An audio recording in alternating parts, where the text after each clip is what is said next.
It's sometimes said that all the odd number 4Runners, 3rd gen, 5th gen, 1st gen are the best, but from what we've seen, the 6th gen looks pretty darn cool and seems fairly promising. Got some great upgrades to the suspension and the chassis, which makes it an awesome prospect for off-roading and overlanding. Of course, to get the most out of it, you gotta throw them stock tires and wheels away and upgrade those and possibly the suspension. And guess what?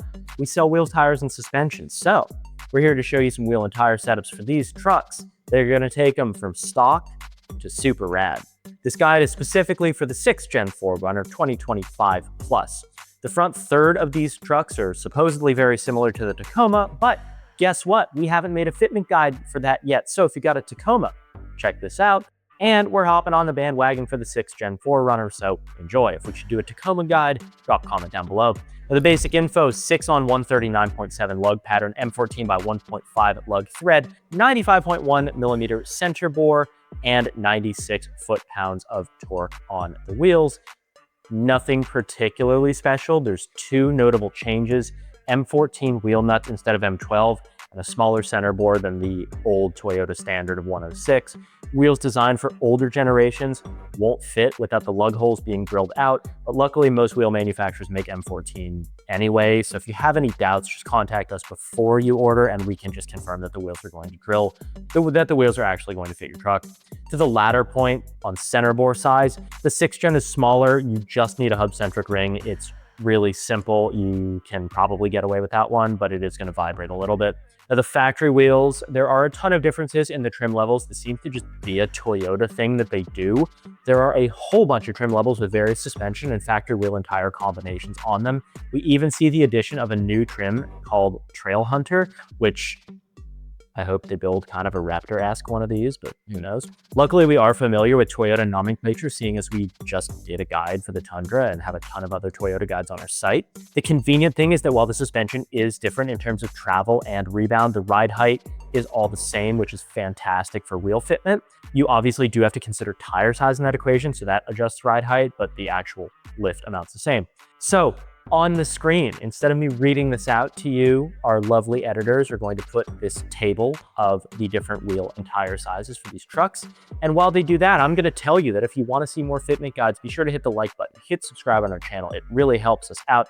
Drop a comment down below if there's another vehicle that we should do this on. Oh, and buy some wheels and tires, because that's what we do. Now, the TRD Pro and the Trail Hunter get wider fender flares to accommodate the lower offset wheels on these trucks. Otherwise, things like chassis clearance are going to remain pretty much the same across the board. There are minor changes, but you can generally assume it's roughly the same. So let's get into aftermarket specs, which is probably why you're here. I'm guessing you didn't just come to this video to check out the stock wheel and tire sizing. So let's get to the fun part. How big of a tire can these things fit?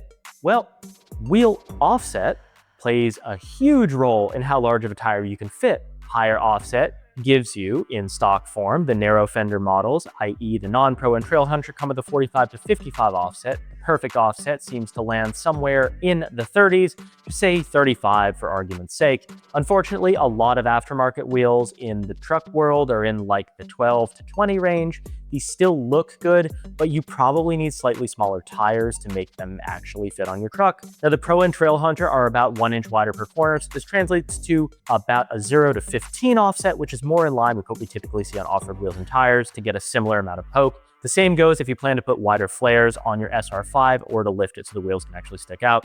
As far as diameter, the factory gives us those 17s, 18s, or 20-inch wheels.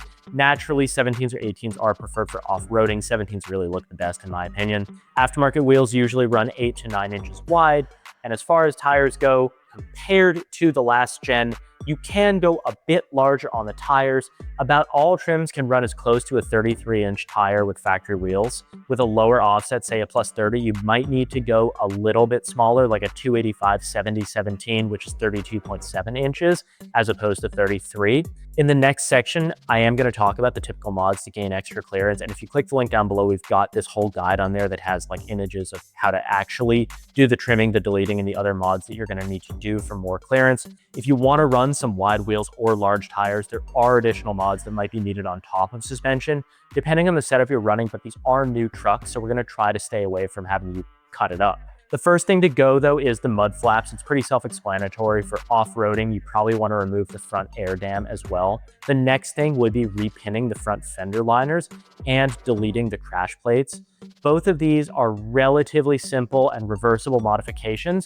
The two crash support brackets can be removed from the front fender wells with 17mm bolts. And if you just look from under the front bumper, the felt liners can be pretty much brought forward. For an OEM Plus look, it gives an extra 1/2 inch to 1 inch of clearance. Cutting and trimming, like I said, it is a new truck, so I personally probably wouldn't cut this up. Really, it should only be needed if you're going super extreme, which we would consider to be a 35-inch tire on this platform, and to guarantee full suspension travel without rubbing, which means actually off-roading. For those who are brave enough, or if you're watching this 10 years later, some of the suggested areas to trim, you're going to want to look at the front and rear fender flares. Depending on where the wheel and tire contact would occur, you can just compress your suspension to basically figure out where that's going to happen and trim that down. You may want to trim the sheet metal under the front flares. You might want to trim the front bumper and rocker panel plastics. Now, another big one on this truck, the load rating. The 6th gen is quite a bit stiffer than the previous, especially with those off-road models. You don't want to go too crazy with load rating. This is not a diesel truck. You do not need super heavy load rated tires, or you are going to hurt drivability. These trucks come with load range B tires, which is a 4-ply tire. Load range C, which is 6-ply, is more than sufficient for these tires. With that said, some of the examples we are going to show are load ranges D and E. You don't need it, but some tires only come in that, so there you go. So now that we know the basics, let's take a look at what the fitment on these actually looks like in the real world. As always, we're starting pretty mild and we're going pretty extreme, but there's a pretty limited amount of information on extreme setups on these trucks for now. First, we're taking a look at some factory style stuff that doesn't require trimming. You might have to repin the fender liners, remove the crash support, and take the mud flaps off, so that's just an assumption that we're going to make throughout this guide. We will state case by case, but by no means, because we didn't state it, means you don't have to do it. This first one's on KMC IMS's 18x9+30, wrapped up in Mickey Thompson Baja Boss ATs, 275/70/18 tires. Great tire, little on the expensive side, but fantastic tire. This is on stock suspension. There's no rubbing. The mud flaps have been removed. There's no other mods or deletes that are reported. These tires come out to a little bit over 33 inches and fit without any rubbing on stock suspension with this specific wheel and offset. We do see the mud flaps removed, but otherwise this truck is stock, possibly with the crash bracket removed. Again, guys, we pull this from individual data, so it's, you know, sometimes people won't say what they do with the truck. This one is on load range E tires, not our first choice considering this is a TRD off-road, so it's going to kind of ride like. As for the wheels, they're 18-inch KMCs with a 30 offset. They give a great stance without excess poke. KMC does also offer a 35 and higher offset wheel if this is too aggressive for your taste. Black Rhino is another brand made by the same parent company as KMC, so you can kind of get a little bit there as well. This next one is on Method M305, 17x8 with a 25 offset all the way around. These ones are wrapped up in 285/70/17 tires.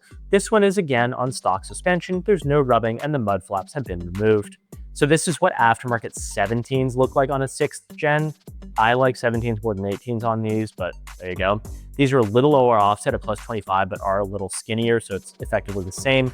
Lower offset does mean less tire clearance, and while it's not much, the over 33-inch tire on the last truck could cause some slight rubbing on this application.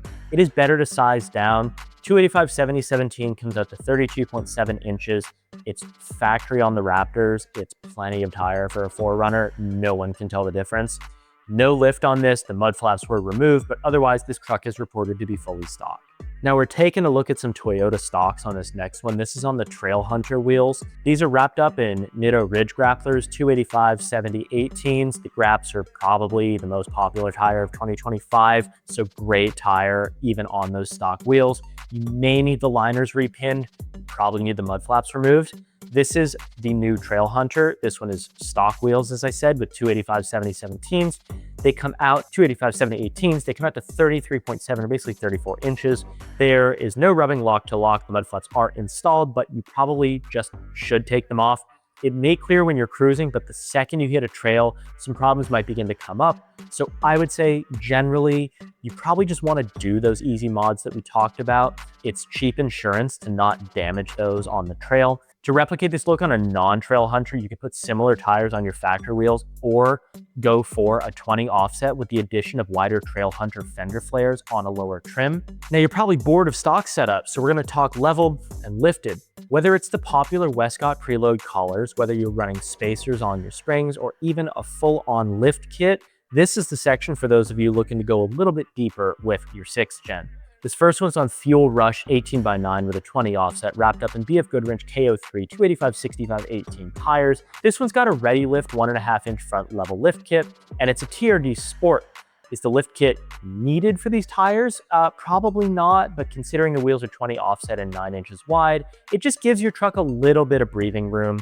Talking about the wheels, these are Fuel Rush. They look fantastic. They look a little TE37 Ultra E while being about half the price.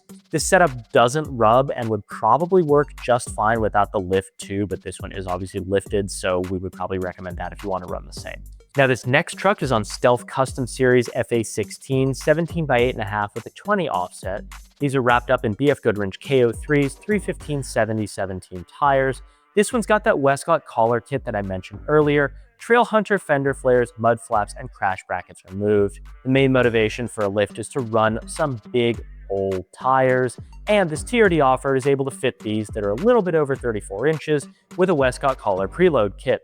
What does that kit actually do? 2.5 inches front, 0.75 inches rear lift.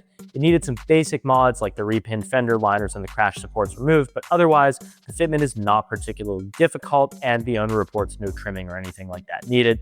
34-inch tires seem to be pretty much the perfect size if you want to make some suspension modifications, but you don't want to cut the truck up.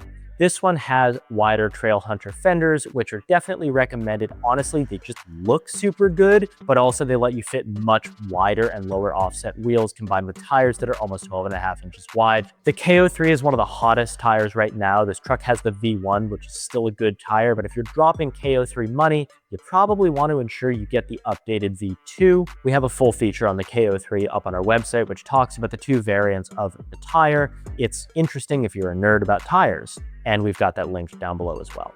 Now, the ever popular methods on this next truck, 17x8.5 with a 35 offset wrapped up in Yokohama Geolander MTs, 35 1250 R17s. This one's got that same Westcott pre-collar lift kit. Mud flaps and crash brackets are removed again, and you probably need some trimming and wider flares, but depends on when you fit them up. Basically, it turns out you can go all the way up to 35s with just the Westcott kit, as I can show you here. There are a few differences between this setup and the last one. The wheels are a higher offset, but this isn't enough by itself.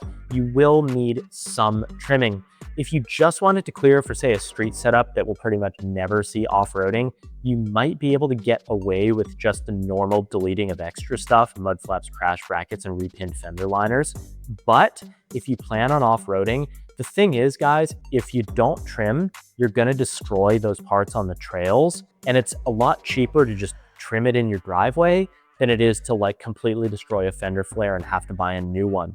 If you're looking to completely avoid trimming, look for tires that are closer to 34 inches. To be frank, you probably just don't need a 35 1250 on this truck in most situations. Anyway, this next one is on RRW RR2-H 17x8.5 0 offset. Again, a 35 1250 tire, but this time we're looking at Toyo Open Country ATs. This one's got that Westcott pre-collar lift kit as well. Mud flaps and crash brackets are removed, which is a given from this point onward.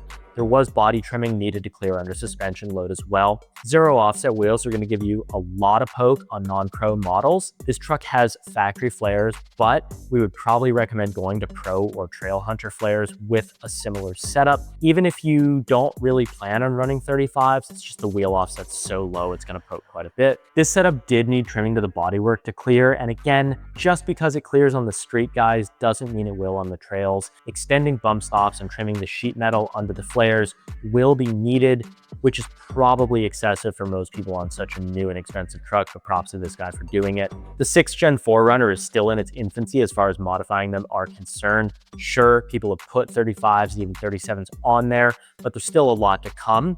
The aftermarket is rolling out mods from suspension to body to performance parts. But despite a lot of naysayers at first, the future is looking super bright for the 6th gen.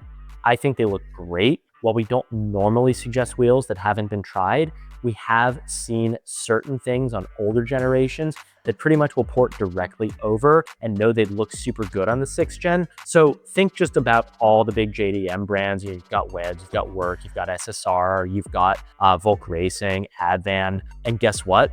They're all generally pretty affordable. So unless you go with the TEs, you don't even have to feel too bad about taking them off road. Most of these are around 1900 bucks. We do carry all these legendary JDM brands.